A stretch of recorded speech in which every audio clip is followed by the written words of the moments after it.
ఢిల్లీలో రెండో రోజు మంత్రి నారా లోకేష్ పర్యటన బిజీగా సాగుతోంది. బ్రిటన్ మాజీ ప్రధాని టోనీ బ్లెయిర్తో మంత్రి లోకేష్ భేటయ్యారు.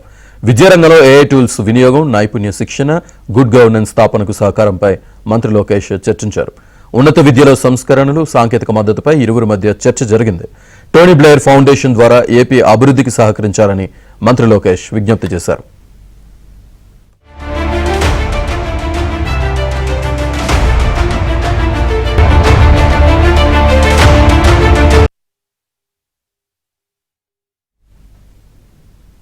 అంతకుముందు కేంద్ర మంత్రి మన్సుఖ్ మాండవియాను లోకేష్ కలిశారు. అమరావతిలో అంతర్జాతీయ ప్రమాణాలతో నిర్మించే స్పోర్ట్స్ సిటీ నిర్మాణానికి సహకారం అందించాలని కోరారు.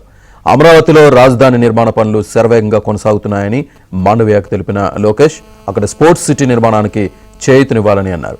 ఖేలో ఇండియా పథకంలో క్రీడా మౌలిక సదుపాయాల కల్పనలో భాగంగా 39 ప్రాజెక్టులకు సంబంధించి 341 కోట్లతో ఏపీ ప్రభుత్వం సమర్పించిన ప్రతిపాదనలకు త్వరితగతిన ఆమోదం తెలపాలని విజ్ఞప్తి చేశారు.